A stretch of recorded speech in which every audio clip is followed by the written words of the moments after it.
Hi everyone, my name is JBMuwonge. Welcome to this show. Mwebale kutujoiningako abatujoinzeko n'abagenda okutujoiningera okulaba live broadcasting ngewede. We appreciate you.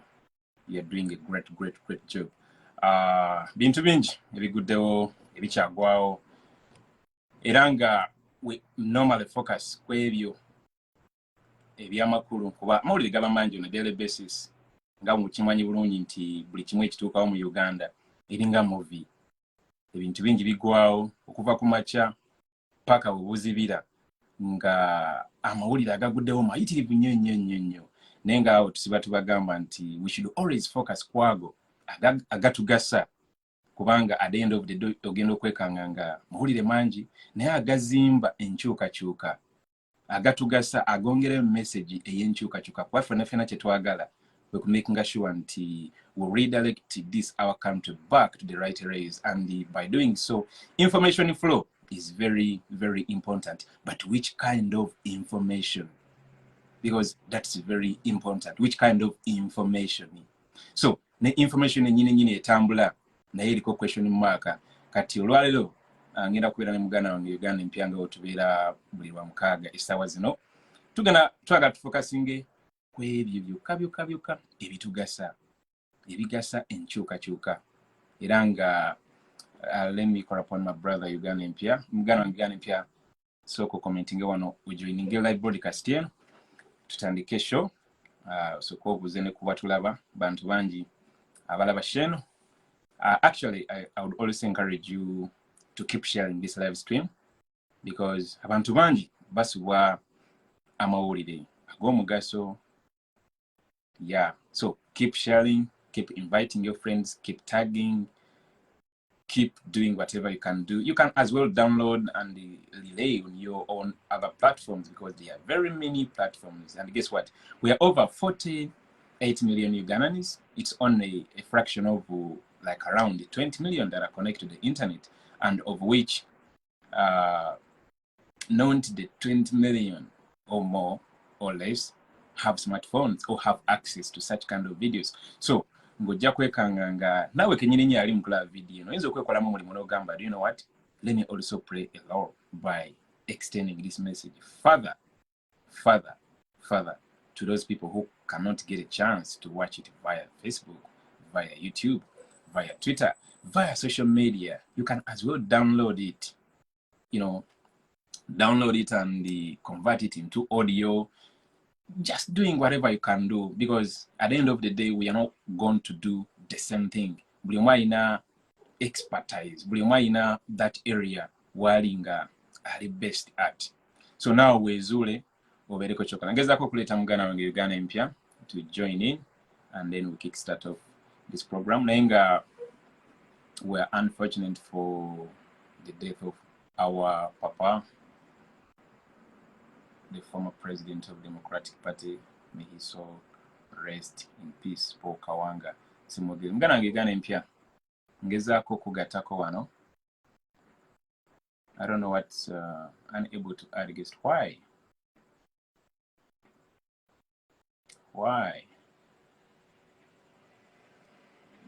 Ngezaako kugatako.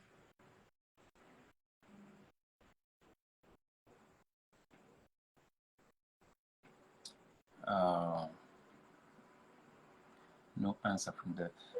Muganda wange Uganda Empya damu invitation ejja nkusindikidde. Okay, is joining. Two times okulaba muganda wange.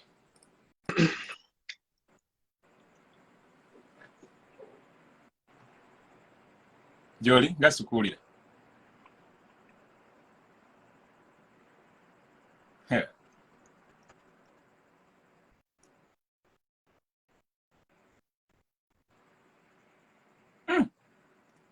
I don't know oba oyogera naye sina kyempulira.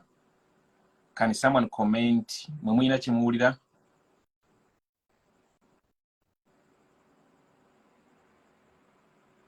Mugende maaso nga mutaginga bannamwe nga Uganda Empya wotereza audio ye. Mugende nga mutaginga bannamwe mubayite mubagambe program etandise. JBMuwonge and Uganda Empya Bali Live.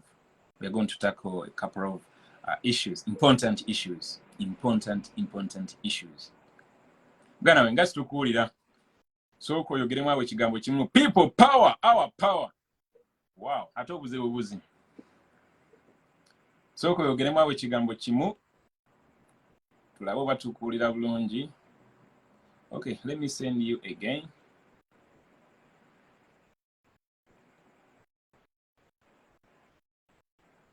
Nimugezaako gattako wano muganda nge Uganda Empya.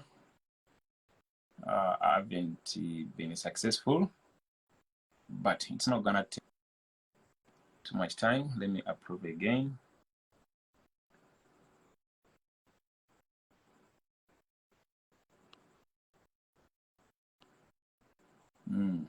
It's joining again.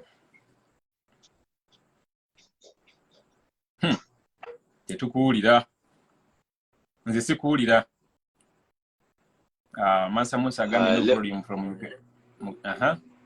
So okay, people power.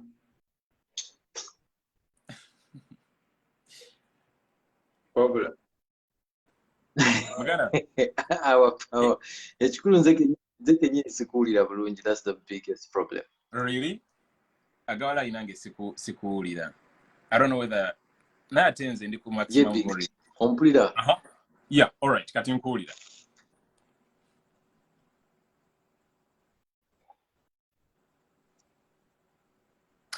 Ate kati obuze. Kati nze ntandise kati nonze nkuwulira naye simanya. I don't know about the viewer. Okay, I don't know whether kigambo kitabuse. Kati nkuwulira bulungi. I believe even abali mu kutulaba nabo bakuwulira bulungi. But can someone comment? All right, Rubega Charles agambye the volume clear. All right, so obabuzeeko. So babuzeeko. Bagambye bakuwulira kati bulungi.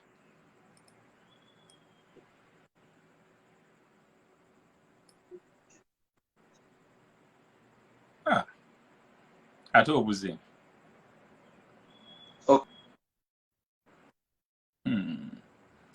Kiri ku network.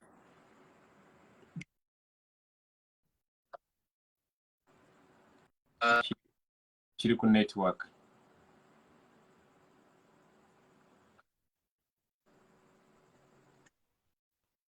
Uganda Empya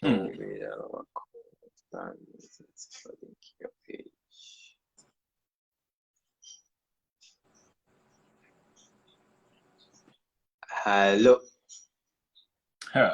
Gana leno network yagala tucyankalanyaamu oba basajja batandise ogikwatamu simanyi. Tekati ngezaako nange okukwatakwata wano mu bintu naye ate ndaba comment bagamba network is clear. Yeah, nange ndaba bagamba bali okay. Anti nze mumpulira bulungi bannange. Network is not good.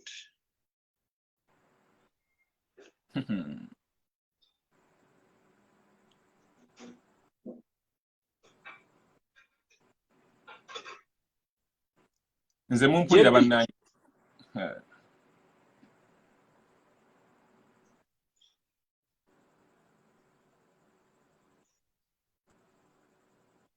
JB, give me a minute, I'll join you back. All right, yeah. So could you sorting bulungi. Yeah.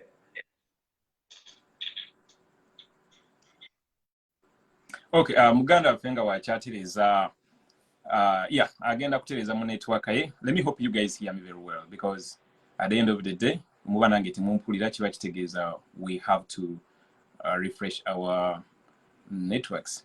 Can someone comment whether you get me clear? All right. Jamara Gambi, you are clear. Network is on and off. Now everything is clear. Semogele Edward. All right. Nga tulinda mugana fe ajoininge ku live eyo. There is something, guys, I wanted to let you know. It's about engeri nga situnaba kutandika program. This is just by the way. Engeri jetukozesamu emikutu gyaffe just struggle because there are quite a number of them, but I wanted to okuyisawo amawuli obubaka buno nti this is just a suggestion that we should respect the people who follow our platforms. Whoever has a platform, whether Facebook, be it YouTube, be it Twitter, Instagram, TikTok, and perhaps oyina co-following, ne baba bantu mutwalo gumu, ne baba bantu 15, ne baba bantu 10, provided your aim is project a message of change. I'm not speaking about bali abantu abalala abalina platforms nga their aim is far from the message of change. I mean, nga platform yo wajizimba ku musingi nga gwa kutambuza message ya nkyukakyuka. This is just a simple piece of suggestion. Nti, let us respect the people that follow our platforms. Omuntu bwajja ku platform yo. Omuntu bwajja ku platform yo nanyiga follow button. Oba nanyiga like button ngari mu following a platform yo. There is a reason as to why ekintu ekyakikoze. Wabeerawo ensonga lwaki omuntu kubanga there are always very many platforms. That's why ezimu zibeera ne following nene nnyo, ezimu nga zina following ntono. Naye omuntu najja nanyiga follow button ku platform yo, there is always a reason. And one of those reasons, it's because akugoberede nalabanga biopositinga birimu ku magezi. Era n'agamba no, kamfollowing omuntu ono olw'ensonga maybe mukwatagana ebirowoozo, ebintu by'omuteerayo bimukolera. So, I would suggest omuntu oyo omurespectinge. How do you respect that person? Nti tetumala gabambira buli kimu ky'olabye kafunkunali ennona akoze biki n'oleeta n'oteeka ku platform eyo. Because at the end of the day, the information that we post on these platforms ze zireetera omuntu ngeri ki gy'agenda okulowoozaamu. Ky'omuteerayo ky'alowoozaako. W'omuteerayo bujwanga era agenda kulowooza ku bujwanga oyo era ogenda kubanga omufeedinze bujwanga oyo. Naye omuntu oyo omurespectinga. Omuntu oyo omurespectinga n'omuteerayo obubaka obwo. Ensonga lwaki yajja n'akufollowinga agawalayo oba mubazeemu amagezi. Naye olwaleero w'omuteerayo kino enkya n'omuteerayo biri, luli n'omuteerayo biri, agawalayo ogenda mubuzaabuza. At the end of the day nawe kennyini ogenda kuba oluzinga omulamwa. Oba ogenda kuba oluzinga track. Nikiyo ogenda kuba ogisse, ogenda kuba ogirisorganizinze. So I would simply just suggest respecting abantu following ku platforms zaffe nga tubawo ekyo kyennyini lwaki bajja ne following ku platform ezo. Bintu bingi of course ebibeera ku social media, Twitter, Facebook, Instagram, YouTube, TikTok. At the end of the day, bitono nnyo ebitugasa ffe nga abaagala enkyukakyuka, because luno olugendo lwe tuliko lugendo luwanvu. Terugenda kuggwa lwaleero luyinza obutaggwa nkya luwanvu. Naye at the end of the day lugenda kuggwa because it's a fact that can't be reversed. It's a fact. Naye at the end of the day information gye tutambuza olumu etuwabya, olumu etujja ku mulamwa, olumu egobako n'abantu abamu ne babeera nga tebagenda kukola ki. Okay, muganda wange Uganda empya yonaze.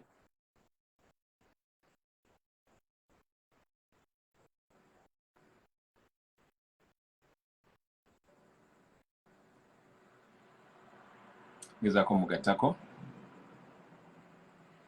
So nga wakyagattako nga malala point eno. All right. Agaseeko.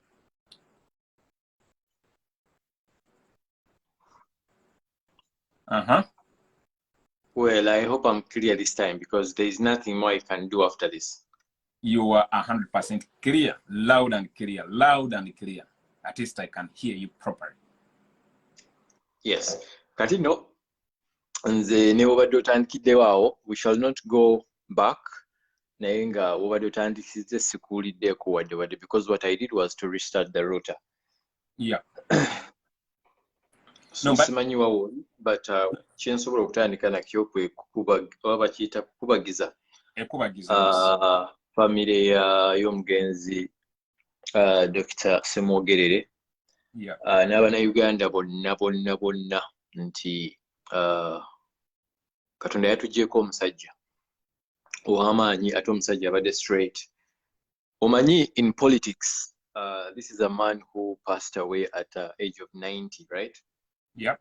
Now you ne government is a finger, you know, and nine bifananyi lwero byendabye, I think it's Honorable Mpuga ya postinze. When you look at that man from when he was a young man from the university, ngali mu politics, like it's one picture naye nga bataddemu ebifaananyi bye bisatu.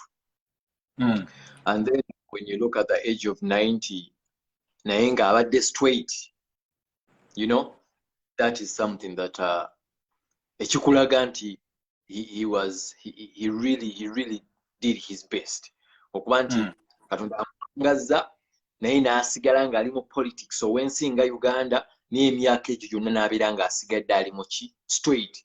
I think okutegeera kino kye ŋŋamba osobola okulaba ku balala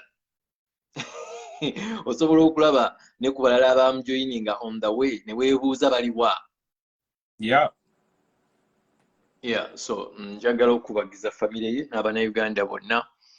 I think you can go on. Pose njagala n'okwebaza Abannayuganda bonna abali kuno abatuwuliriza mutusonyiweko for the problem ekibadde nazo ebya internet, but you know there are some things nga tuba tetubisuubira ne kijja on the way nga there's really nothing you can do about it.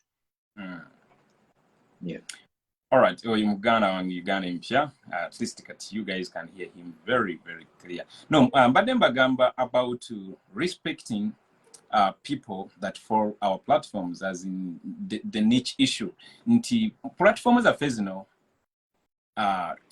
Anyway, nze njogeranga nti nze platform nazigulawo ezisinga JBMuwonge radio, JBMuwonge TV channel, JBMuwonge fans page, neno nyini JBMuwonge ne platforms endala nga Twitter, Instagram, TikTok, YouTube.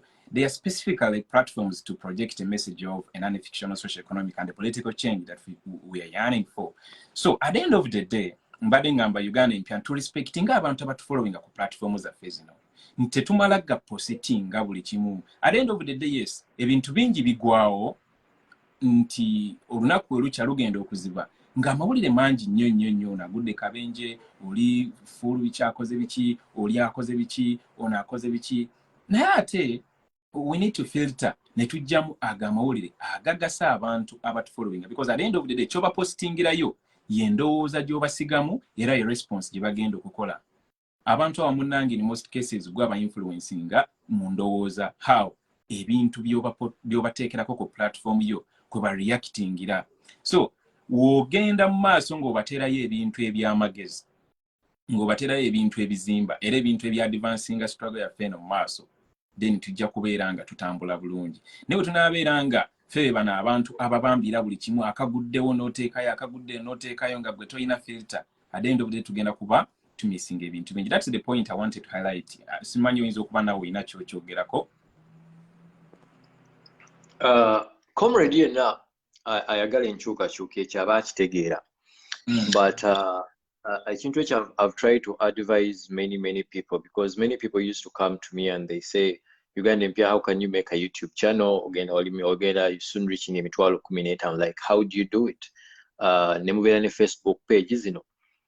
It's consistency. Abantu bagambanga consistency every day. But ompulidde mentioning ekigambo niche.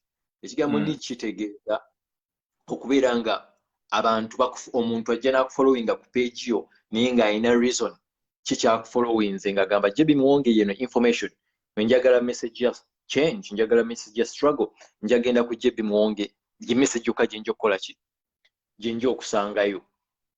But comrade yenna aba mu struggle ekyaba akitegeera, but unfortunately mulimu abantu abajja nga baagala pages nga baagala numbers. Okitegeera. And ekintu kino abasajja abaasooka okubikola abaana babiyigidde ku baana abasajja bolaba abaakyukanga bajjanga mu wiiki emu ne bawaana Kyagulanyi president wange kimu bibiri Kyagulanyi ennamba ne zijja kuba amasannyalaze gali ku linnya eryo. Okitegeera. Naye baalabanga n'ajja omwezi gumu n'ayogera Kyagulanyi page eri mitwalo 3. Mugenda okulaba kyayagala akituuseeko immediately n'akola ki n'akyuka. Kati it's always about kyekikuleese naye nga ekyo tekisobola kukijjawo kuba mulimu abajja nga si kye baliko naye nga bakimye numbers. ate nga kwagala butajagala bakitegeera nti kasita oba nga omentioninga kino na kino enumbers gye zikola ki enumbers gye ziri naye kati ate mulimu n'obutamanya nze waliwo comrade gwe nagamba kalekerawo okukozesa audio zange. The page is very known. JB nakugamba story. The page is very very known. Naye namugamba lekerawo okukozesa ki okukozesa content wange kubanga njijukira story ng'onteekayo nga njogera kino nomala ate n'oteekayo omulala avuma kikyenkola sina kwevuma kuinsultinga. So I think tumuvinge ku topic endala naye nga kitandika ne kuki kyoba oguddewo page like you have to stick to that even if some numbers are not adding up you have to stick to that. The reason why oba oguddewo page yonna you always have to stick to that. It's always not that good in the beginning but with consistency the numbers always come. Yeah, engeri gye tulina obudde butono ennyo muganda nge ndowooza tutandikire ku issue ya office yaguliddwa ku airport nga buli Munnayuganda ave ebweru alina okweripotingako. I'm very sure you are well versed with that information. Njagala osoko abantu obabuulire bulungi kiki ekigenda mu maaso abasajja bano kiki kye babala abantu banyonyere bulungi kuba I'm very sure you are well versed with that information. First of all, abantu bonna bandisoose ne bategeera nti omusajja General Museveni gwalonze nga airport security manager musajja wa munnamagye. This is a new appointment. Bamuyita Brigadier General Mike Samuel Kasema. Kasemi. Brigadier General Mike Samuel Kasemi. Oyo gwe balonze nga ye head of the security or head of security at Entebbe International Airport. Definitely bamulonze just a few days nga bakasetingawo office eyo ya president naye ng'egenda kubeera ku kisaawe wa Entebbe nga one of the reasons beekwasizza kati nze ngenda kugamba because titwagala kujajinga nga tetunaba kulaba airport eyo kikyekola. That's why njagala mututegeere muyinza okugamba these people there kubanga bavumirira buli kimu okitegeera naye nze sigala n'endowoozayo nangwe owulire endowooza yange okitegeera nyinza okuba omukyamu naawe JB nja kuwulirira ensongayo. So airport eno president office eno bagitadde ku airport nga bagamba nti egenda kuyambako okulwanyisa the illegal recruitment. Abaana be balimbalimba ne bawa emirimu ne babatwala ebweru kyonna kyonna nga kiggwera human trafficking okitegeera. Kaakati ne bagamba naye in the reasons ekintu kye baayogerako where my concerns come in nti bagamba nti abaana ababa bagenda ebweru they are going to report there and the people returning abava okukolera diaspora nabo bagendanga kuyita mu eyo office. So now that's where you understand my concern. Soko osimbe wakati awo ogambye nti buli Munnayuganda ng'agenda wabweru okukola oba just a section. So first expound more on that because wogamba nti abaana bagenda okukola you've not categorized. Soko ogamba abaana let's say maids abagenda mu UAE oba buli muntu yenna nti nze ngenda kukola nze doctor nze ngenda kukola bwa security nze ngenda kukola bwa oba ogamba abaana abagendera mu companies. First expound more on that. Now I want you now njagala nkusomere okiwulira sebo kino kyengenda okusomera kyayogebwa Walusimbi that's bamuyita Abe Walusimbi. Abe Walusimbi be bamu kubaggulawo office eno oyinza okugamba Abe Walusimbi akola ngani. Abe Walusimbi ye senior presidential advisor on diaspora affairs. Kakuddiremu Abe Walusimbi is the senior presidential advisor on diaspora affairs. Kakati mu bigambo bye kubanga ye yaliwo nga akiikiridde president okiwulira sebo kiwulira nagamba atya mu bigambo bye we decided we decided to first take a tour of the airport with the intention of formalizing the team with the processes that migrant workers go through, when going and returning home. Chira muganda wange, when going and returning home. Ebyo si bigambo bya Uganda empya.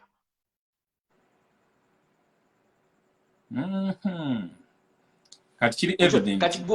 Kati gwe wombuuza nti Uganda empya mwana wa security, mwana maid, nedda oli muna Uganda okolera ebweru, mbuliramu eyo statement oba baba differentiate nze nti JB engineer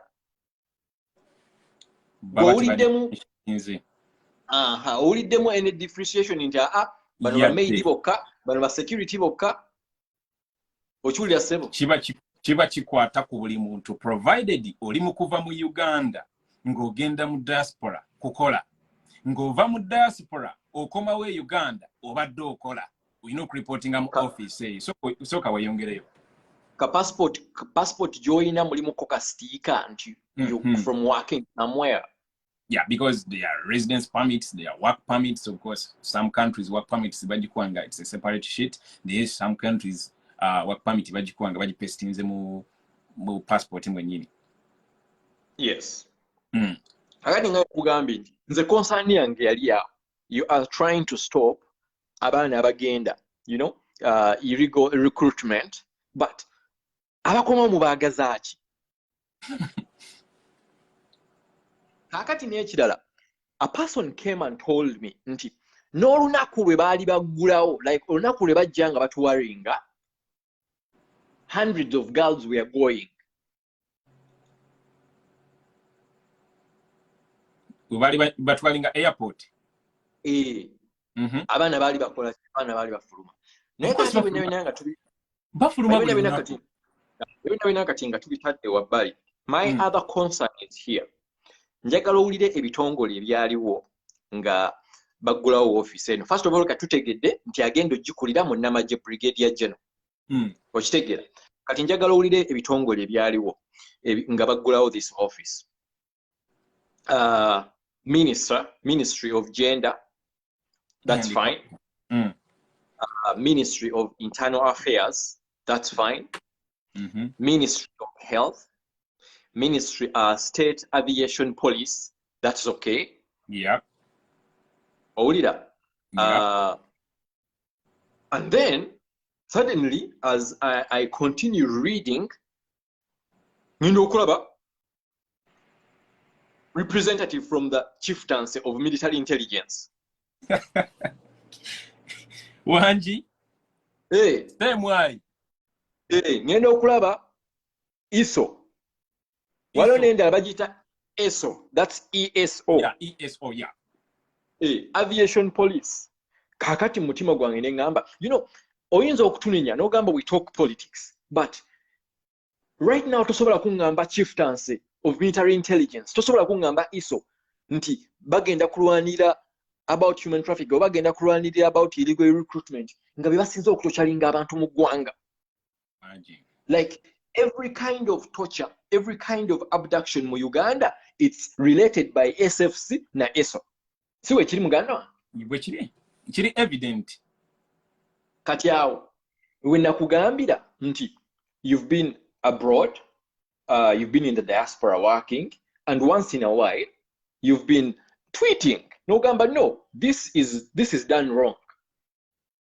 This is done wrong. And the day when I made that audio, some comrades came and told me, Nebangamba, Uganda Empya, ekyo kyokola otiisa bantu. And my brother, the intention was never to make people scared. The intention was to tell you that this and this is happening, because I don't want you to be ignorant about that. Bulijjo obutamanya buluma gwe muntu akola ki atakimanyi ekintu n'okigwamu bukwe. So for that's where the issue is. Mwagala kuyamba ku stopping abaana abagenda ebweru ne babonaabonerayo, that is illegal recruitment.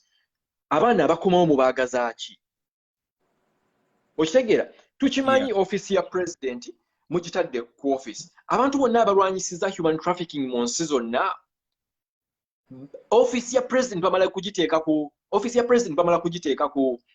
airport. Yeah, over the years Uganda olaba that process Uganda gyerimu eyokubeera nga abaana babadde babonaabonera mu biyumba eyo something like that because that's where the alarm came from. A country ensi ezabonaabona ne that problem. Let me tell you 3 countries ezakiyingiramu like Uganda yakakiyingiramu jjojjo wano ensi ezasinga okibonaaboneramu. The first country was Ethiopia. Another country was Indonesia, and another country was Philippines. But they managed to fight human trafficking. Okulwanyisa ebizibu byonna betuyina ne of all those countries tewali bateeka president office ku airport ne bagijjuza bannamagye. No, their intention is a different one according to the way I see things. Okay, bayinza okubeeramu ne element oyinza obba wa benefit of down n'ogamba nedda bayinza okuba bagenda walking at the talk naye nga bw'okyogedde it doesn't require a government to set up a presidential office at the airport in order to fight illegal recruitments.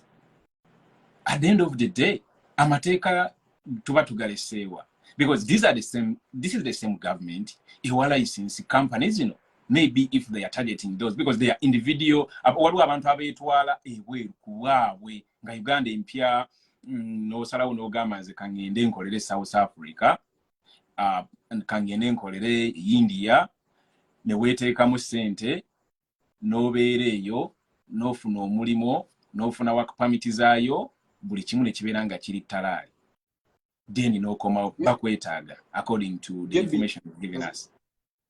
JB nze nawa challenge nakati nkyayagala omuntu ave yanchallenging owulira ebintu bino byonna nga bitandika abannayuganda balina company like ngamba the common Ugandans nga gwe JB ng'omunnayuganda yenna balina companies zino recruitment companies owulira baziina but nga omanya abasajja bano nti balina omululu kasita bategeera nti balina ssente abantu abasinga license zaabwe baziggalawo bazibalemesa.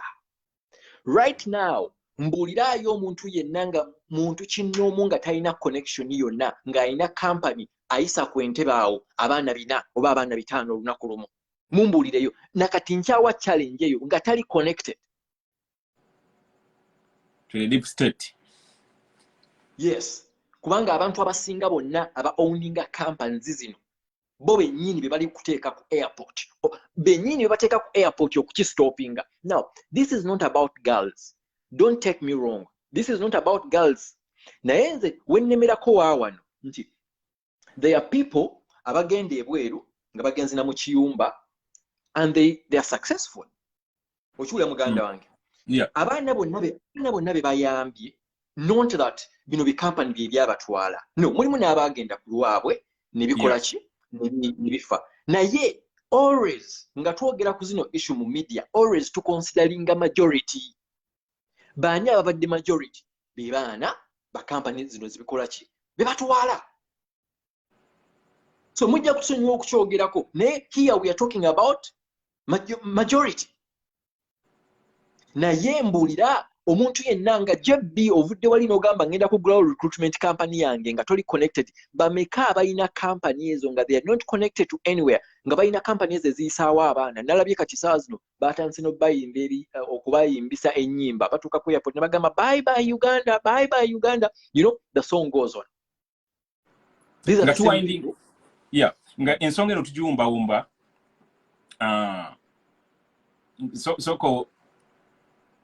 soko ogiwumbe because obudde Uganda empya tulina butono nnyo sooka ensonga eno ogyogereko soko ogiwa obugambo obusembayo tugigale wate tugende ku nsonga endala.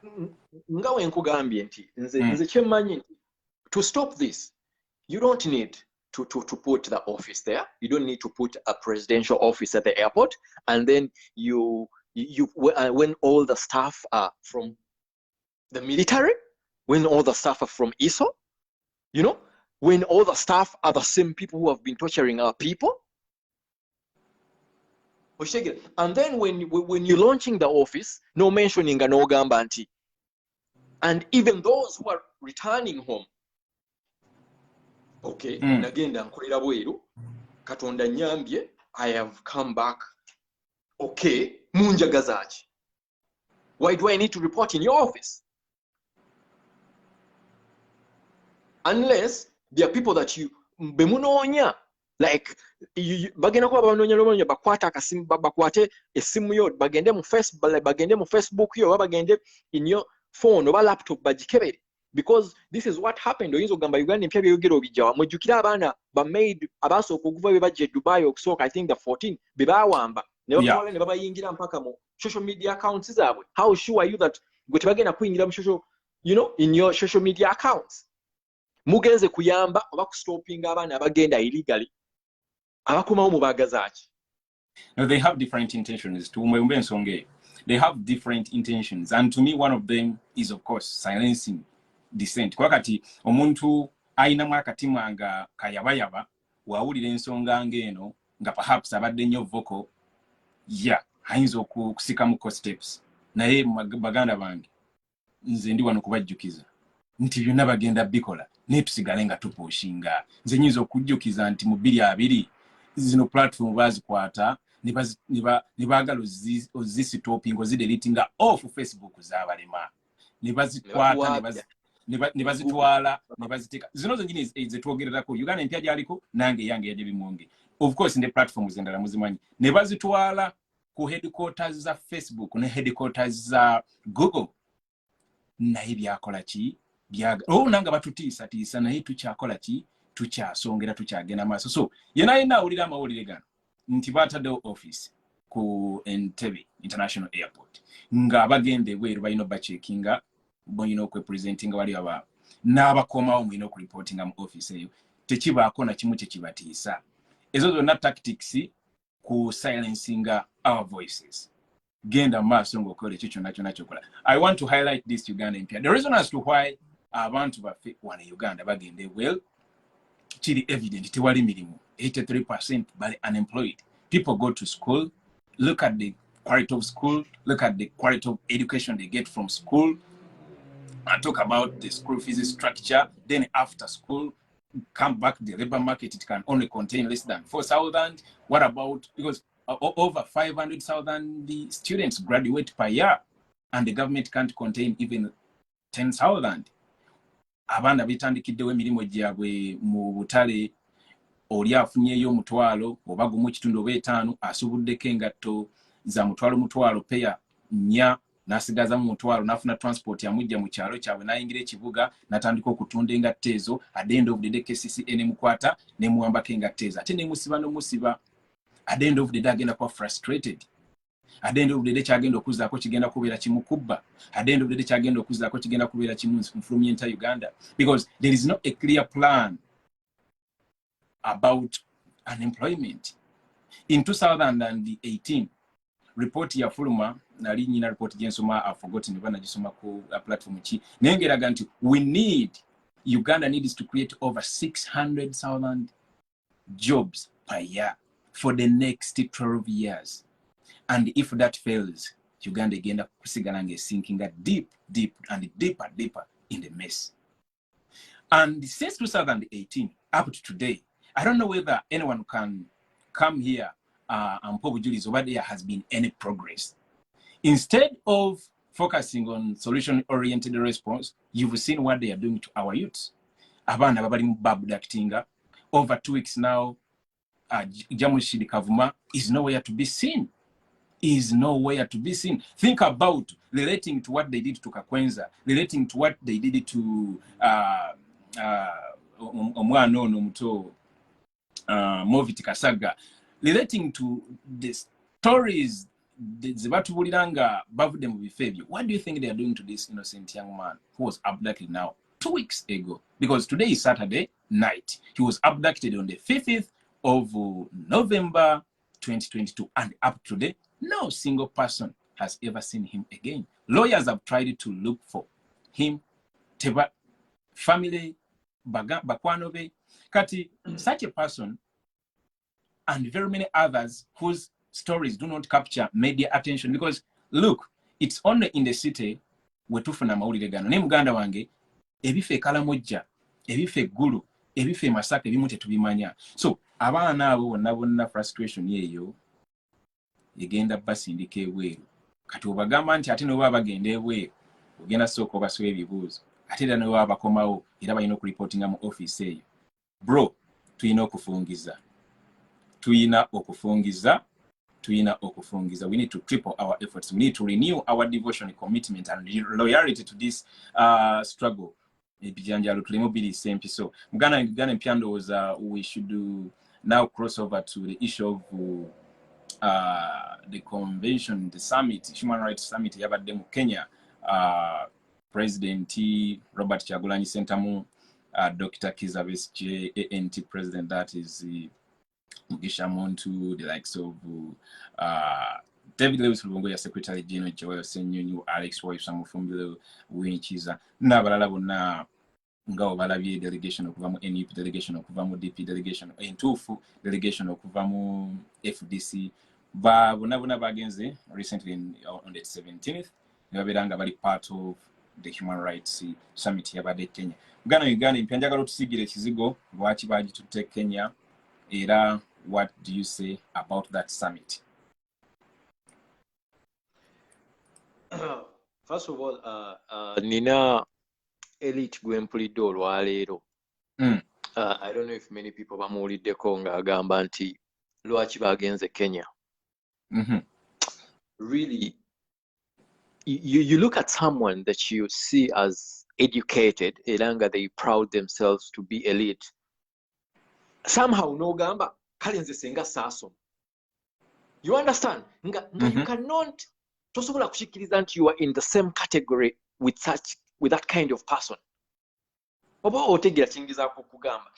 Waliwo omusajja azze n'agamba nti lwaki bagenze e Kenya, and ng'ayogera ekintu ekyo the same day nga that was yesterday, Ekamotya wabaddeyo prayers. Wabaddeyo prayers. You saw what happened. Kakati, you look at what happened in Kenya, and nsaba nnyo buli omu addeyo alabe what happened bannange. Niwobanga tewalabye, you go on Ghetto TV, you go on those Summer Uganda, you go on those platforms. You need to see what happened. Yeah, Map Media. You need to go and see. Mulina okulaba biki byennyini byabaddewo, because sometimes zino stories tuziwulira and endala tetuziwulira. So there is a young man ayanyumiza story, and when I was watching the story, I was with someone. I didn't cry because maybe obomutima gwafa, like I've been watching mbadde bino ebintu mbiraba, but the person I was with sina muna Uganda, naye just because nabadde kwabaddeko translator nagenza okulaba omuntu oyo nga akaaba. You understand? So this young man that was tortured, and then ne bagenda ne basala omusaayi, naye ng'omuntu gwe basalako omusaayi has HIV AIDS, ne baguteeka mu kikopo ne baforcinga omuvubuka ono n'agunywa. You know, bagenza okumala kati nga n'omuvubuka naye yafuna obulwadde. Like oli n'akuteeka akalwadde, you know, mukamwa by force. And by force. Naye nga omuntu oyo, omuntu amusindise ye musajja yeeyita president akulembera eggwanga. Omuntu amusindise yali awo general manager akugamba nti taata wange wamala okufuga nange ngenda kuddamu nkole ki nfuge, naye ng'akutte omwana, and naye muzadde. These people are parents. Okiwulira, Muhoozi, let me say the name. Muhoozi alina abaana, ne Museveni yennyini alina ki abaana, naye oli n'akwata omwana wa munne n'agenda n'asala omuntu alina HIV. Okiwulira, now saagala kubanvumirira nti abantu abalina siriimu, no, you know, but oli tomufunisa siriimu na kumunywesa musaayi gwa munne. That is inhumane. That is inhumane. Omwana yanyumiza story nga yali yaguma dda, naye olw'amazina atandika n'addamu okukaaba. And then when you look at this other person, gwe bajja ne battira, was it his brother? Ne bamutta ne bamulekaawo for a week. Ochula naye nga bategedde nti your brother has passed away naye ne bamutta ne bamulekaawo for a week, so n'atandika okuvunda naye ng'oli naye mu cell. Ochula naye omusajja n'avaayo n'akugamba ku Twitter, nze nkimanyi bannayuganda banjagala naye nga yatuma abantu okukola ebintu ebyo. Nibi muganda wange, I look at these bloggers bannaye niwe kabanga kasente bana abasajja ke bakuwa. You look at that. Olina akwata omwana gw'omanyi nga nawe oli muzadde n'amukwasa omusaayi ogulimu sirimu n'agumuwa n'agunywa lwampaka. Olida ne bagenda ne bakuttira muganda wo ne bamuleka mu room for 1 week ng'amaze okufa. Naye ne bakuleka nawe in 1 week. And then another story, you know, the stories were many, JB. But there is this story. Omwana ono Makerere ayagala okubeera surgeon. Now, abantu bawulira ekya surgeon. Surgeon, it's nja kugamba nti it's 50-50. You know, obwongo bw'okozesa, but your hands play a big part. Ngalo zo ze zikola omulimu. So omwana ono walabye engalo ze basindika Canston tear gas Canston nsalako engalo zonna. Now, that was sad.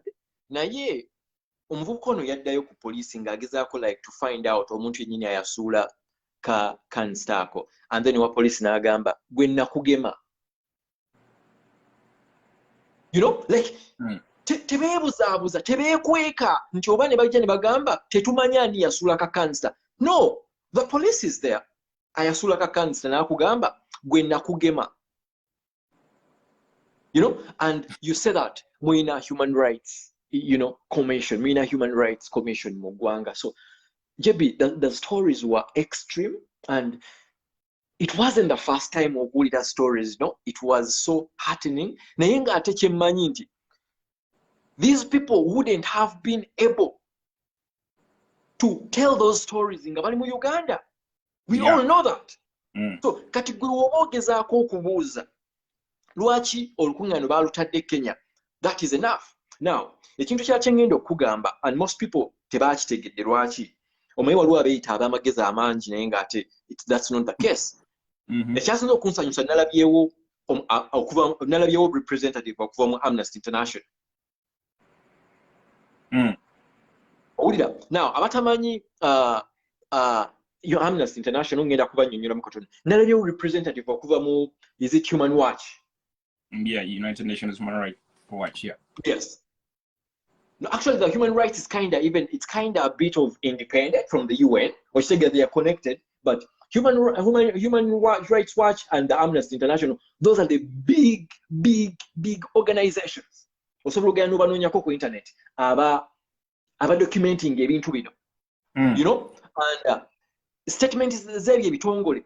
Even when they are fighting, charges about human rights violators.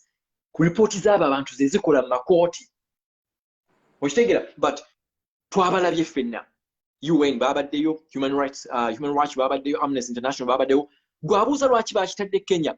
Abantu abo bamanyi how they treat journalists mu Uganda. Tebandibadde comfortable kujja kufuna stories, isn't it? And these people are paid well. Naye tebabasasula kusamwa. Bagayi ba Human Rights Watch tebabasasula kusamwa. Bagayi ba Amnesty International tebasasula kusamwa. No, balaba ebintu bino ne babiteeka on video ne boogera ne ba victims. So the fact that they were in Kenya, time was there. Era wakirabye nti kino kyennaku bbiri, time was there. They documented their story, and trust me, it's just a matter of time. Nayenga, it was sad, JP. It was sad to see. Me and you have been documenting this to be manyi. And, you know, neyo kubiraba that day, it's like, tobirabangako, you understand?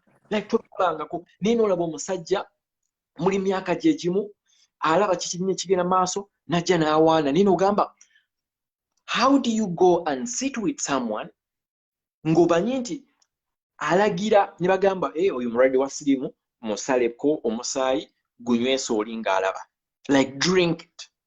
Ne bagamba muto kyalinze muganda we bali mu room yemu, muganda we afudde, muleke arootinge for 1 week tujja kumujjamu. Like those are these people even human? So JB, that is it. Ababadde abuuza nti you went to Kenya. Why did you go to Kenya? I think I've explained that. Nayenga, for me, it was saddening, my brother. It was saddening to see this problem again. As we wind up this topic as well, just in most cases, you all know that we are trying our best. Of course, everyone who subscribes to the school of thought, which says Museveni has overstayed, and his overstaying has been a great harm to Uganda. Naye point esoka Museveni tayimiriddewo yenga ku bwannamundingina, because partners Kenya ekolagana ne Uganda, Tanzania ekolagana ne Uganda, America ekolagana ne Uganda, UK ekolagana ne Uganda, the whole of Europe ekolagana ne Uganda. Naye their collaboration, of course, by no setting stringent preconditions nga president waffe bw'atera okugamba respect of human rights, democracy and rule of law. Ebintu bino bwe tubyogera oba bwe tubibalaga, abantu abamu balowooza nti no, we are cooking up stories.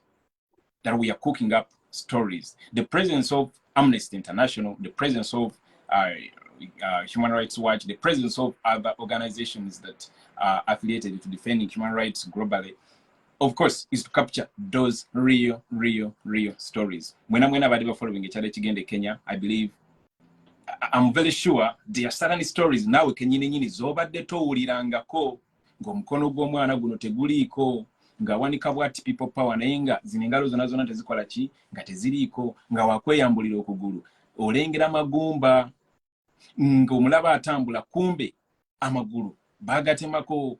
It's not real. I'm very sure naffe kenyini Uganda empya nawe kenyini Uganda empya muganda wange, I believe there are certain stories ezewalabye ng'obadde toziwulirangako. So naye lwaki? It's because there is no room for democracy in Uganda. It would not be a successful summit if it would be held here in Uganda. Walabye ekyabaddewo ngera bw'ogambye on the 18th nti bazze ne basabotage nga buli kino bakubatiagas from nowhere. Amagye ne gasalako, poliisi n'esalako, military n'esalako, ne bajja n'amasasi gaabwe ne bajja ne tear gas. Ne bakuba from nowhere. Ne weebuuza, why are they doing this? Kati provided that summit nti yadde eri mu Uganda, tebandi bakkiriza the leadership of NUP, the leadership of Uganda's opposition, because it wasn't an NUP thing, tebandi bakkiriza ku inchinga just a few steps in the moments of its success. Tebandi bakkiriza. It would be sabotaged there and then. But it was a success in Kenya, and the world got to know those that keep funding dictator Museveni, those that keep empowering the financial muscle of Museveni, those that dine with Museveni. Now, bamanyi muntu ki gwe badiringa naye. Bamanyi muntu ki gwe badiringa naye. Because in most cases, mugamba nti ebintu bino nga enanga watira okugamba. Chris bali omunsi yavuddeyo recently nagamba abducting you in a drone nga alina Daniel Utaya. Nagamba abducting you in a drone is not a crime. Simanyi wamuwulidde omusajja oyo. Nengamba naye abasajja bano banywa ki mazima ddala biki bye bali atubima abaana baffe. Kuba kyennyamiza, for those who have been lucky to at least watch a few clips of how abantu bano bwe bawamba comrades baffe mu drones. You can't even make such a statement nti okuwambira mu drone. It's not illegal. Nagambye omusajja ono alina obwongo ategeera oba tategeera. Naye ne mmanya nti those are the Museveni ministers. Those are the people bayagala. Imagine that's the ICT minister. Information Communication and Technology minister. Minister Mulamba Navayo making such a statement. It was a success in Kenya, and it served the purpose. The world got to know the true colors of dictator Museveni. Waliwo na Kenya batamanyi bintu bino. Naye ate bakonera mu nnyo Museveni, bakonera mu nnyo mutabani we, bakonera mu nnyo regime eno. Naye bamala okulaba ebintu ebyo, tebasobola kusigala nga be bamu. Tekisoboka. tekisoboka era tebagenda kusigala nga bamukooneramu gwe badde bamukooneramu. Anyway, muganda wange ndowooza tugende ku I don't know. JB, katono nnyo on that topic. I also want to applaud definitely omukulembeze waffe, but for yesterday's speech, I really want to applaud Dr. Kizza Besigye.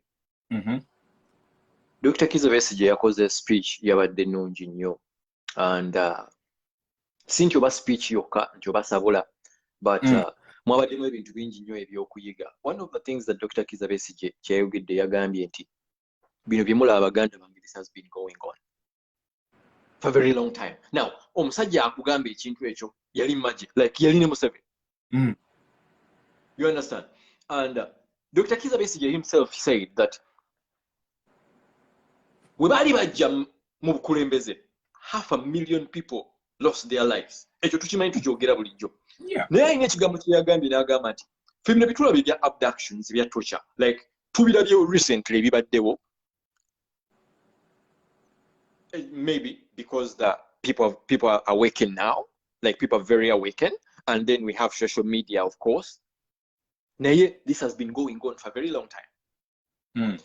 And n'agamba nti if nothing changes, this is going to keep happening. Like kigenda kweyongera okugenda maaso, si kyekisoose. This has been happening. Abantu bangi nnyo baddukira mu diaspora kuva dda naye ne basirika. People have been tortured like ever.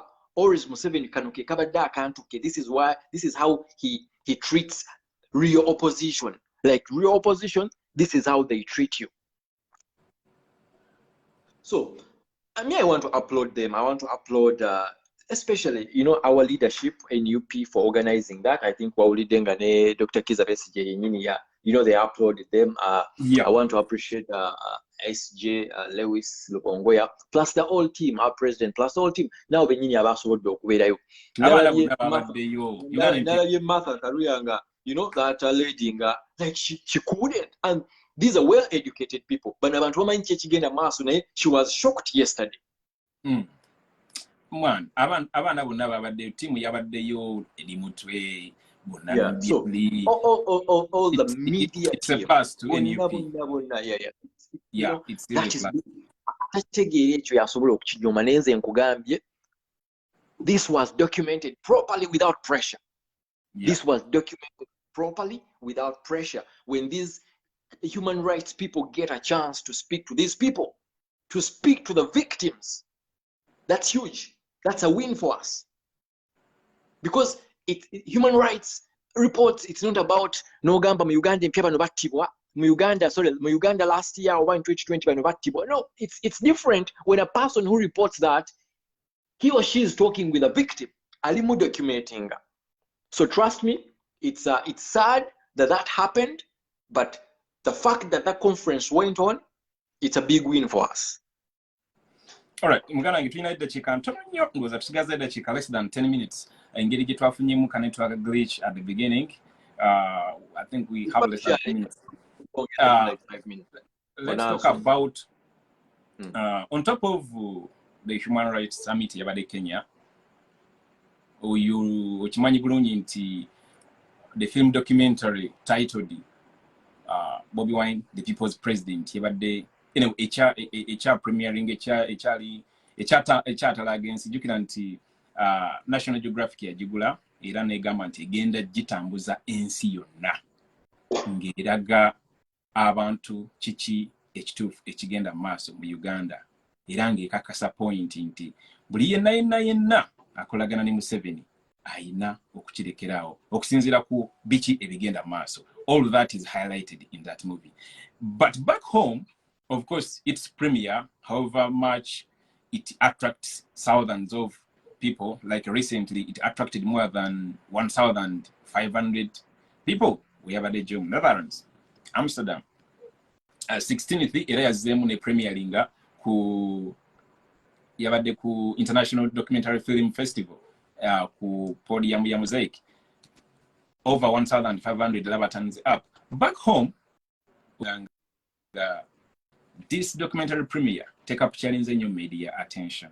Iranga tebagala nnyo giwa attention. Uganda Empya, of course, tukimanyi bulungi nti Museveni threateninga media platforms zino okuzijjako license buli weziteekayo ebintu ebigisabula ennyo kuba muganda wange eri documentary esabula ekuba.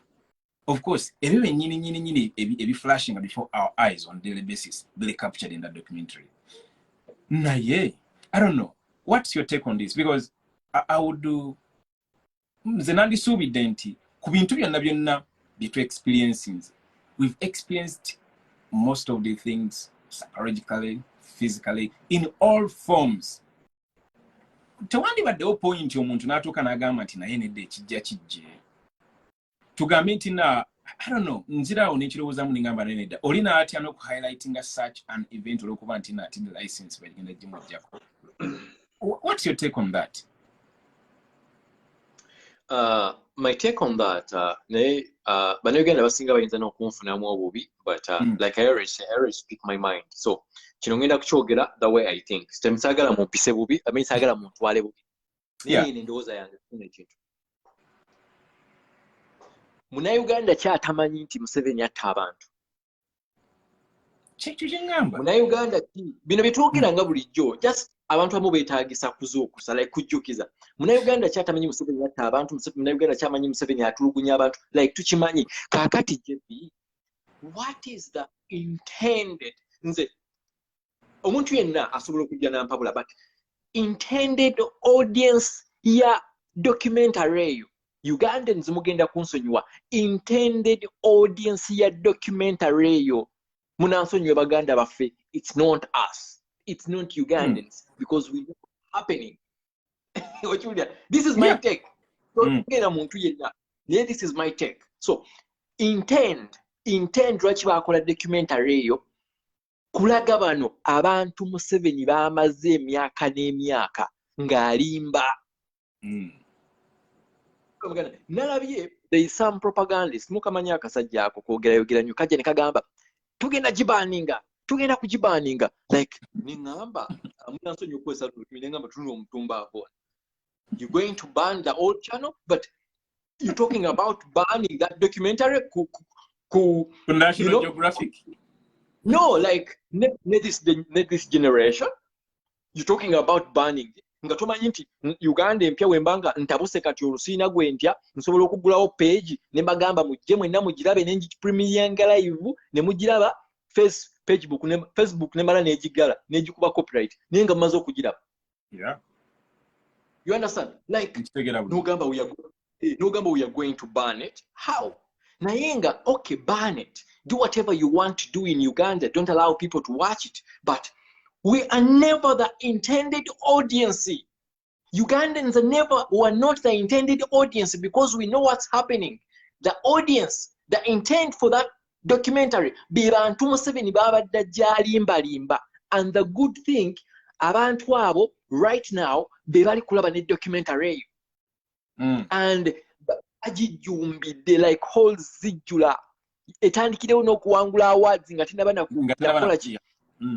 Nga tinabana premieringa mu nsi endala. So gwe omulimu baganda bange oba tonnaba kugiraba kakkana ojja kugiraba, but si eggwe alina okugiraba kubanga gwe ebintu byonna ebigenda maaso. JB, you remember for 2 months 3 months we took off nga premieringa ebintu bino ku channels affe kiro na misana.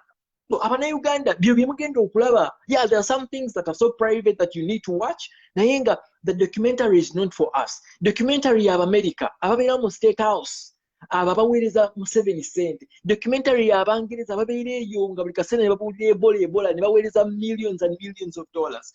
Y'abazungu abadde baweereza sente nga balimba. Beebi y'abazungu abavayo ne bagamba nti Museveni partner waffe. Y'abazungu abavayo ne bagamba nti Museveni alabirira, that region. Like he's a good person. Kakati y'abazungu bano ababadde tebamanyi. Omanyi mulimu abamuwagira nga bakimanyi naye mulimu abadde bangi abatakola ki abatakimanyi. The example nga wolabye abantu be babadde shocked. Nolaba omuntu nga Martha Karuya amanyi ki ekigenda maaso naye yalabye victim Jo, she was shocked. Okitegera JB. Kakati nze kye kyenkugamba nti oba bagenda gana Uganda twabimanyira naye omulimu gwa documentary eri kugukola but the intended audience is not us Ugandans, because we know, but there are some people who don't know, and they're the same people who have been funding this dictator for years. All right, winding up Muganda wanganti. Waliwo omwana yabuuziza ekibuuzo nataddeyo nti tugenda kujja live nimbagamba balina ekibuuzo naye waliwo omwana yabuuza ekibuuzo ng'agamba actually kamale finding out here nsomera erinnya lye bulungi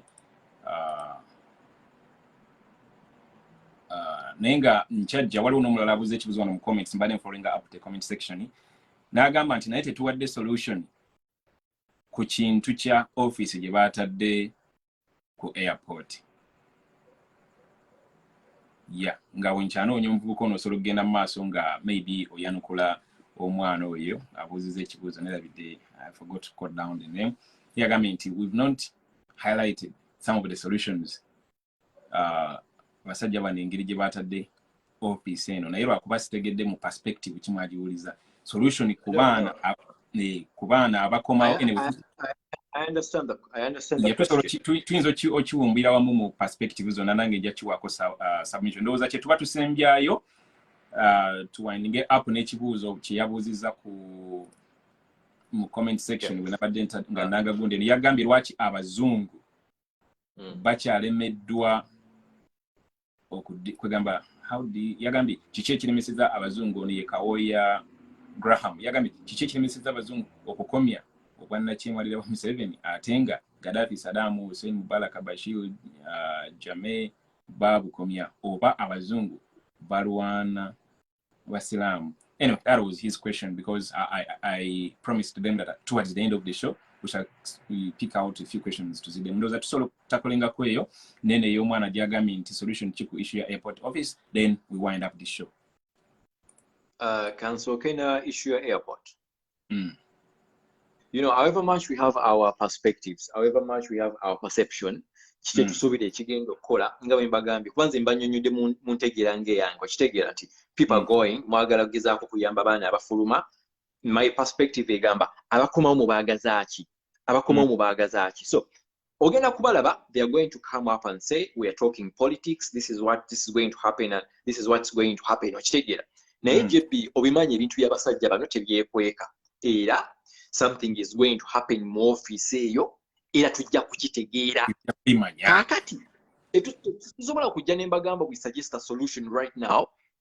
It's a new office. What we all know right now byetumanyi byebiri byenkugambye nti mubataddemu ISO mutaddemu ESO chieftains of military intelligence ffe bana basajja tumanyi be batta abantu tumanyi be batulugunya abantu so immediately woddira abantu bwe batyo n'obateeka mu office eyo ffe tuba tumanyi nti kibagenda okukola. So what I want you to know is that bibagenda okukola byonna tujja kubitegeera tebigenda kwekweka kati n'ekirala for now nzi kye nandikugambye you are a comrade. Update your people. Nzija. Ochuulira nzija like nzija bategere nti oli munyonyi odde waka. Sibino bya sibino bya kugwa bugwi. Most of the abawala basinga bayinza okuva eyo naye nga ze buzina boyfriend we n'agamba nze boyfriend wange yajja okunkima ku airport I will just surprise my people. Okitegeera boyfriend we banakukwatira ku airport just boyfriend gwe wasanga ku line kigenda kuggweeraawo. You have to tell your family nti okomawo ewaka oba we update obabuulire n'ennamba y'ennyonyi gy'okoze eki gy'olinnye bakulinde abantu abawerako bategere nti you are coming back. Kyekyo ekisooka wotuuka ku airport making sure nti osooka n'okubuuza n'olaba waliwo omuntu gwe abasuubuzi ennyonyi ezisinga like ze tutambuliramu tubeera tutambula n'abasuubuzi ennyonyi olulandinga bwe muti omanyi ennyonyi weelandinga ogenda okulaba abantu abalina ennamba ze Uganda nga batandika okukubira abantu baabwe mugambe mama taata brother sister kankubireko ku muntu wange like you update your people especially woba olinamu akantu konna akatya mugambe omanyi ntuuse ennyonyi egudde let your people know that you coming home. Let your people know that you are coming home. Okitegeera awo naffe tunatandikira comrade bwati ne bwati yatuuse yabulidde ku airport naye yajjidde mu nnyonyi bweti ne bweti ne bweti communicate with people communicating n'abantu bo then tujja kwogera ku eyo office okitegera tujja gisabula 100% totumanyi tujja gisabula oba tujja kitagenda n'abazungu batuuke n'abazungu n'abakina baki batuuke ku airport y'Entebbe bategere nti office eyo weeri tujja gikuba ebifaananyi tujja gitimba mu international media tujja giweereza yonna gye tugiweereza solution nyingi omuntu yenna adautinga a UN human rights specialist ajje ku airport akatunulire ka office agambe ke kana akatulugunya abantu but right now tulina okukawa benefit of the doubt like you know tukalabe naye nga for now nze kye kyembagamba communicate with your people bw'obangodde waka ekirala njagala ku JB topic case band nzijukizaako ku mulamu ogwokubiri ogwo nze malirize then go now malirize that second yeah let me supplement on this one although twinza no butajigendako because obudde butweddeko let me supplement on this one very fast ndowooza we wind up because obudde tubuyingiddemu nnyo muganda wange Uganda empya engeri question eyo Georgia approaching in that perspective let me approach it in the other perspective kuba engeri gyagibuuziza ngeri open teri closed yabadde open teya specifies whether solution nga ffe tu takings over oba solution okuva eno so this is what I would suggest because ekintu ekisinga kwe kumakinga sure nti oteekawo embeera nti abantu tebagenda bweru lwaki abannayuganda bayina okubeera nga okukimakinga mu bulamu kuba over 1000 baffle on daily basis lwaki baba bayina okubeera nga bagenda bweru of course ekiina ekisookerwa okukola okubeera nga kikolebwa kwe kumakinga sure nti ekyo kiyimirizibwa how we go back to the education system we go back ku infantry tuddayo eri gye twava Uganda empya eri ennyini gye twasomera nti wotunulira education structure yaffe mulimu oyinza otunulira abaana bagenda ku ssomero balimu categories mulimu abasobola osasula school fees naye sasulira from university from primary up to university mulimu oyo asobola nava from primary nakoma mu secondary natasobola genda ku university mulimu ava ku primary nakomaawo nga tagenzeko na mu secondary naye at the end of the day all those three categories of people they have to make ends meet nga batuuse emyaka gyabwe egiva ku bazadde baabwe ne babeera nga they are independent and those three people they are all going to face different challenges ono biyinza omwanguyira kasomyeko nti ayinza okumanoveringa here and there naye oli mu makati ayinza okubeera nga agenda kufuna obuzibu bungi then oli atasobodde kugenda ku ssomero kwesomesa na kufuna bumanyi obwo agenda kufuna obuzibu amaanyi naye nga te factors eziremesa abantu abo oziraba because tunulira amasomero gaffe Uganda empya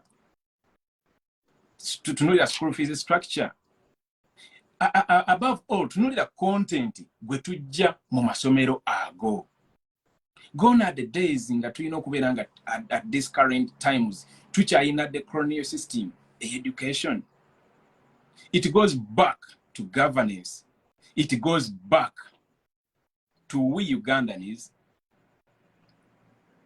to making sure nti we speed up the process of making sure nti abasajja wano tubajjawo ensi yaffe tugyeterereze in brief kyengezaako kugamba kino tekigenda kukoma provided abantu bano bakyali mu buyinza tekigenda kukoma on a daily basis baganda baffe abawala bagenda kubeera nga bakyagende well on a daily basis bagenda kuba setting up offices kati bagitaddewo mu ku airport bayinza ogiteeka ku immigration offices ez'enjawulo bayinza ogiteeka ku borders busiya mutukula ngenda kukyogera nga sikirumamu okiwulira first of all kansooke mmalirize kansooke supplementing ku ekyo ky'osozimye okwogerayo mweyo launch ya office eyo bayogera ne bagamba bagenda eno office egenda kuba ne ku borders zonna like president agenda kubawo ne ka office ke so kyoyogera sinti kyambo wabula bagenda kukikola bayagala bwagazi kutandikira ku airport but that was mentioned too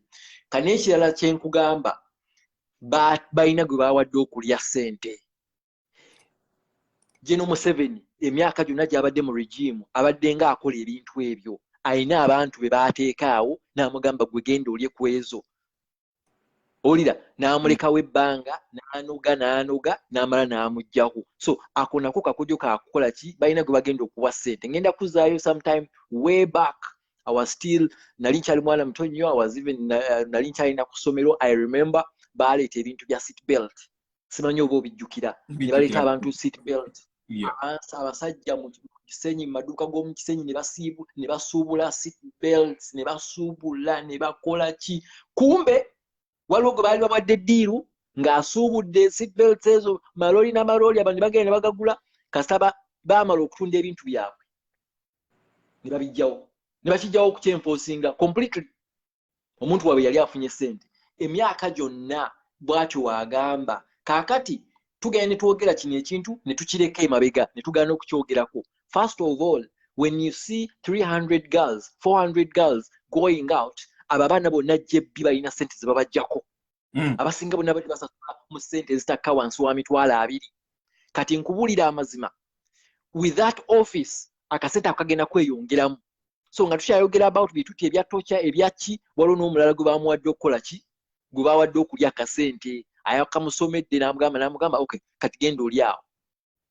Buli agenda abeere nga aleta this percentage. Yes, naye nga nze nkubulira amazima, that is not going to stop. Kyebagamba ekyo okukola tekigenda kustopinga because abakikola bennyini ate bagenda okuba abakulira office eyo. They are commercial driven. Kamaleyo ka point kali Uganda Empya. Bale nkyakugamba wali nti at the end of the day nga bwe nkugambye kategoriza abaana abo nga bwe kimanyi bulungi muganda wange nti mu Uganda Empya unemployment eri ku 83%.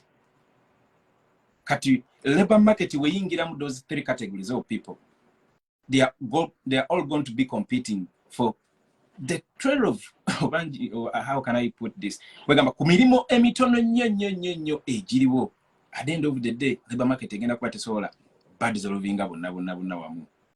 Kati ate omwana weyeeyiya olaba cases ebye bakola. Weyeeyiya n'ateeka waka office omusolo gwe babakuba ogumanyi bulungi. On top of that, abagezezzaako raising voices for the change in policies that can favor abantu bano. Olaba kibali mu bakola. Baba budakitinga mu drones, oba oli ayogeddeko bamutwala ekitalya, baganda ffe bangi bakyali ekitalya. That frustration, the economic, social and political exclusion, egenda kutuleetera oba ereetera abavubuka bano okumakinga sure nti bakola ki, basikinga obulamu obulala mu nsi endala. So tekigenda kukoma muganda wange. At the end of the day omwana agenda gamba ye bannange nfaaki, ngezezaako mu katale, ngezezaako boda baziwambye. Recently bawamba boda esoba mutwalo gumu 12. Ngezezaako akatale KCC ewamba ebintu byange nsibye. Ntaddewo akaduuka KCC ezene kadimolishinga omusolo biki. Ngezezaako buli kimu kiganye. At the end of the day agenda kulowooza kimu kugenda Dubai, agenda kulowooza kimu n'abasomye bennyini. At the end of the day omalako university olowooza oba okikubye until you write applications ne weekanga ng'ofuna emitwalo aga 3 omwezi n'ogamba what's this? So all of that combined bigenda kusigala nga biforcinga abaana okubeera nga bagenda ebweru, because that's where they can speak freely nga wayogerako about the change the country needs. Tibagenda kola ki, bagenda kuba tibamusangayo musiba. So kikinadengezako okugamba nti if there can be a way nga basobola okistopingira ku grassroots one, that's the only solution. Now, the worst news is that for the 36 years, they have proved they can't do nothing but prove isn't bo tebali about kutereza Uganda, bali about kugiryamu buli. So ekyo tekigenda kukoma. So that's the point mugana again page na njagala kola ki okugusa naye nga about scheme gye bagenda okuteekawo oginyonyodeko bulungi. Of course waliyo omugaga kati agenda okuva era mbutuufu. And actually it is evident because at the end of the day, it goes back to being these guys being commercial driven in whichever project jiba yingiriramu. At the end of the day, Uganda nti abagenda kwa bakwetaagisa okubeera nga owaayo sente in order kugenda okukola. Naawe kennyini akomyewo olina okuba waayo ku fractions okozeeyo ebweru ebyo byonna birina mu bisuubire. Until when we step up, we make sure that bino bye tubeeramu ebyogamba tujjako dictator to be meaning. That's how we can overcome. Otherwise, in embeera ekyaliwo. Muganda wange, so tuwe obugambo obusembayo twinding up. I think ebisinga mbyogedde.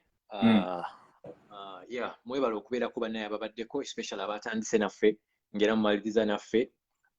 Mutusonyiwe, internet yasoose neyekyangamu at the beginning. Naye nga this show is 1 hour. And we want to make it that. We are planning something to spice it up in the future, but it's 1 hour and we shall keep it that way. Twagala oveewo wano ng'olina ky'oggyemu rather than for us okubeera wano essaawa 2 ate oveewo nga tolina ky'oggyemu. So era kansuubire nti olina ky'oggyemu, oli tajja kukumanya n'agamba mwadduse Kenya n'otamugamba gye mwakoledde conference n'otamubuulira, you know, ebisinga to be explaining de jjamu kojjamu, and that's the most important thing. Mbaagala nnyo mwebale kubeerako till next Saturday.